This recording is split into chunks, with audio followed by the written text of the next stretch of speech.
noticia. La carrera presidencial sigue su curso y nosotros aquí en Así Amaneció, aquí en Radio City, estamos analizando candidatura por candidatura. Sí, nos vamos a tomar algunos días, hemos empezado la semana anterior para revisar al menos a estos precandidatos, que ya son 17.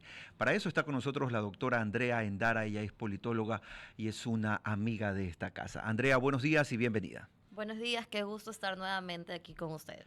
Hay tres binomios más que queremos analizar, los de las listas 4, 5 y 6. Las 5 y las 6 evidentemente a todo el mundo le hace clic y de seguro hay mucho que analizar, pero empecemos por el menos conocido, el 4, esta casilla que la gente ni siquiera identifica de qué se trata. A ver, veamos el partido primero. Exacto. El partido es el PIT. Este partido se estrenó con Lenín Moreno en las últimas elecciones para apoyar a Lenín Moreno. No había tenido un candidato propio hasta hoy, hasta estas nuevas elecciones, que se presenta con el ex policía Víctor Arauz. Si ustedes hagan el ejercicio, buscamos en Google Víctor Arauz sin poner policía, sin poner candidato, nos sale nuestro representante cómico, actor, que también tiene el mismo nombre. ¿Quién es este personaje? Ya hablando ahora sí del candidato, ha sido un policía bastante controversial en los últimos años. ¿Por qué? Porque se lo denominó o estuvo inmiscuido en algunos escándalos. Primero, a pesar de tener una trayectoria bastante importante, por ejemplo, dirigió la DINASET, estuvo relacionado con la desaparición de David Romo. Su madre es la que lo denuncia porque no le dio respuesta. Hasta ahora sabemos dónde está David Romo. También en un caso bastante polémico en Quito con el tráfico de personas, específicamente con esta niña Carolina, donde la madre también denuncia que hubieron irregularidades en el caso. Y nos pasamos como un poquito más a la actualidad y hablamos del caso de los narcos generales y el caso Encuentro. Tanto así que el ex embajador Fitzpatrick dice o mencionó en una rueda de prensa que habían narcos generales dentro de nuestras filas y a esas personas se les iba a quitar la visa. El ex policía Arauz fue una de estas personas a las que se les quitó la visa. Él mencionó que era un tema donde la teniente Tanya Varela, que en esa época dirigía la Policía Nacional, había presentado pruebas falsas porque también el presidente Lazo en su momento lo destituyó, pues junto a otras personas, porque no tenían el puntaje necesario. Él había sacado como 10.5 sobre 20, una nota bastante deficiente. Sin embargo, ya la ley hizo que esto sea depuesto debido a que la sesión donde se definió este puntaje junto a las otras personas había sido, según las fuentes, por WhatsApp y no se había seguido el debido proceso. Es decir, Andrea, tenemos en primera instancia a un candidato de Pueblo, Igualdad y Democracia, la lista número 4, controvertido, conocido más por cuestiones de denuncias polémicas. Correcto. Que por acciones beneficiosas para la comunidad desde su accionar como policía o como alto oficial de la policía, sobre esa línea. Y seguramente su candidata a la vicepresidencia está más desconocida que él, seguramente.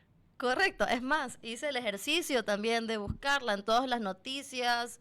Si bien es cierto, y eso es una deficiencia de nuestro sistema, cuando nombran a las vicepresidentas dan 2, 3 detalles, pero en el caso de esta vicepresidenta, o candidata más bien, no hay detalles, simplemente dan el nombre y ya busqué por todos lados, no tuve noticias al respecto de esta señora, la busqué incluso en LinkedIn para saber por lo menos su trayectoria al nivel privado, profesional, pero tampoco la encontré.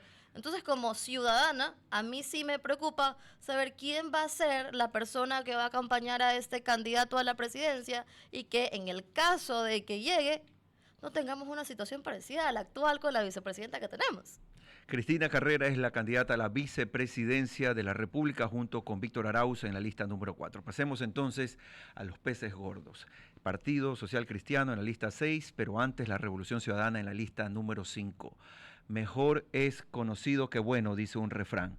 esa es la apuesta de la revolución para insistir nuevamente con Luisa González. Sí, a ver, se nombraron algunos personajes que quizás también en algún momento fueron bastante polémicos, como Paola Pavón, por ejemplo, pero dentro de las personas que se estaban pensando, quizás la que más podía llegar, o por lo menos mantener ese 35% del padrón que tiene ya la RC5, era Luisa González. Entonces, en ese sentido, era lo más Lógico. lógico, sí, candidatizarla y ponerle un vicepresidente fuerte, me parece una buena elección, sobre todo a nivel económico, que esa es como la parte que más le fallo, más se le critica a la Revolución Ciudadana, tener un exministro de Economía y Finanzas que puede colaborar ahí. Ahora, alguien ha dicho, y muchos analistas también, que la candidatura de Diego Boras a la vicepresidencia, a quien hemos entrevistado en días pasados en este mismo espacio, es una candidatura que a todas luces se va a caer por todos los cuestionamientos que tiene él a la revolución, o ha tenido, aunque dice que ya limaron asperezas y todo lo demás, pero que en definitiva eso va a ser un comodín para luego reemplazar de aquí hasta la inscripción oficial. Es posible que esa candidatura se caiga. Veamos, también hay otro binomio que a los 2 días cambió a su candidata a vicepresidencia, pero habría que analizar, o más bien ellos a la interna tienen que decidir quién va a ser ese candidato. Quizás un Patiño, aunque ya dijeron que va para la asamblea, no lo sabemos. Si bien es cierto, él ya dijo que no era directamente con Rafael Correa, que es el líder, sino con alguien del equipo, pero hay que analizar. Ahora también tenemos que ver si tienen un candidato que pueda sumarle y no restarle a Luisa González en ese momento. Finalmente, el Partido Social Cristiano aparece en la casilla número 6, digo finalmente porque son los 3 espacios que estamos ahora mismo analizando aquí con Andrea Endara, politóloga y catedrática universitaria, Henry Kronfle y Dayana Pazley, 2 guayaquileños en la lista del PSC. Eso es lo primero que sorprende, que tengamos a 2 candidatos de la costa. Generalmente aquí en el Ecuador estamos acostumbrados también por el tema de representatividad, de tener si el presidente es de la sierra, la vicepresidenta tiene que ser de la costa y viceversa. Sin embargo, dada la debilidad que tiene el partido ahorita, ellos son sus candidatos o las personas más representantes y que se alinean a los valores del PSC. También es importante y me parece una buena elección por parte del partido que al fin hayan elegido a alguien, no vamos a hablar de qué tantas posibilidades tienes porque eso es mucho después, pero alguien que se alinee y represente estos valores, porque antes habían tomado la idea de apoyar, exactamente, apoyar a otros candidatos fuera de su partido, que en su momento o al inicio, cuando llegaron, había una especie de luna de miel, pero después ya se vieron las fricciones y terminaron afectando a la gobernabilidad. Varias preguntas me quedan, ¿ya? La primera, el señor Arauz sabemos que no tiene la popularidad. ¿Para qué se lanzan este tipo de candidatos? Siempre he hablado de que hay un tema en la política ecuatoriana donde preferimos nuestros intereses particulares y por estas ideas de llegar y el ego particular de cada una de las personas. Ego. Sí, yo creería que es ego por un lado. Por el otro lado, en el caso del señor Arauz, creo que quiere limpiar su nombre y al tener una trayectoria tan larga, porque tiene entre 20 y 30 años en la policía, o tuvo, cuando se postula, en este video, él habla, y es preocupante, pero llama a la ciudadanía, sobre todo a esa ciudadanía que está como tan cansada de la inseguridad, de o cárcel o cementerio. Es fuerte lo que él menciona. Entonces podría pensar la ciudadanía que si hablamos de eso, de que va a ser mano dura, porque ya conoce cómo funciona la policía, ya conoce cuáles son esos elementos que hay que sacar para limpiar a la policía, entonces podría ser una opción. ¿Qué tanto va a tener del padrón electoral? Eso vamos a tener que evaluarlo una vez que empiece la campaña electoral. Andrea, entre las opciones está también Luisa González, como lo analizabas, y ella es una de las pocas reincidentes en estas 3 opciones, y al mismo tiempo alguien que tiene aceptación según las primeras escaneos que se han hecho con la ciudadanía. En este caso, ¿ella qué debería hacer diferente para poder alcanzar esta meta de llegar a la presidencia? Bueno, tiene que manejar bien su discurso. Una de las cosas que le afectó y trataron de hacerlo en la segunda vuelta o mejorarlo, pero ya no les dio el tiempo, fue que ella tenga voz propia, porque uno de los problemas de la Revolución Ciudadana es que los candidatos responden a su líder y lo que dice el líder. Entonces eso puede afectar, y más bien le afectó en la elección pasada, si ella empieza a tener voz propia, a tener intereses o líneas de acción propias, como por ejemplo las mujeres, ella que es madre soltera, como por ahí buscar estas líneas de acción, le podría favorecer y encontrar un espacio que sea propio de ella y que se diferencie del resto de candidatos, porque a ver, todos los candidatos van a buscar hablar de la seguridad y cómo luchar contra el narcotráfico. Entonces, tiene que buscar un elemento diferenciador.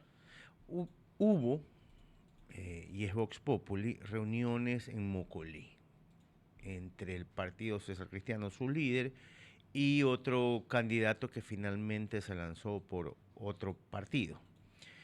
Me imagino yo que de llegar este candidato, que tiene muchas más posibilidades que el propio, a una segunda vuelta, la unión va a ser natural. No sabría decirte, porque a veces los partidos y sus líderes son un tanto celosos y no perdonan. Entonces, el hecho de que este candidato haya decidido ir por otro partido cuando había dicho que se iba a dedicar a su familia, que no se iba a lanzar, quizás no lo apoyan, o ya en última instancia de llegar a segunda vuelta y se ve una segunda vuelta con una Luisa González o con alguien de izquierda que es contrario a los valores de este partido en Mocolí, podría ser que sí, pero como con mucha reticencia. Sí sabe que yo creo, tal vez estoy equivocado, que es la primera vez que la Revolución Ciudadana va a sufrir para entrar en una segunda vuelta. Claro, porque está fragmentada completamente a la izquierda y este intento de unidad de izquierdas, ya lo dijo Jimmy Jairala, no va a funcionar porque aquí está el tema de los egos. Cada partido dice, es que yo tengo el mejor candidato, mi candidato es el que nos va a llevar a la presidencia, y en el caso de que tengamos esta unidad, va a ser, al momento de llegar, va a ser difícil repartir los puestos o ver cómo van a funcionar. Pero más allá de los egos, ¿no cree usted que la ciudadanía ya está cansada de lo que ha pasado con el RC5 después de todo lo que hemos visto durante este tiempo? En parte, pero recordemos que la RC5 tiene un porcentaje del padrón electoral bastante importante. 25. Que 25. sí, 25, Ese es 30. el techo piso. Entonces, ¿qué le da si ellos se saben vender, le va a dar este impulso para llegar con las justas a la segunda vuelta? Queremos agradecer a la doctora Andrea Endara. Ella es politóloga y ha analizado junto con nosotros estas 3 nuevas candidaturas. Digo nuevas porque la semana anterior estuvimos revisando las 3 primeras y lo seguiremos haciendo para que ustedes, nuestros oyentes, nuestra audiencia, pueda tener también un panorama un poco más claro de lo que significa la trayectoria y el perfil de quienes buscan Carondelet. Gracias, Andrea, por estar con nosotros. Un gusto siempre. Seguimos en Así Amaneció, ya son las 8 de la mañana y 21 minutos.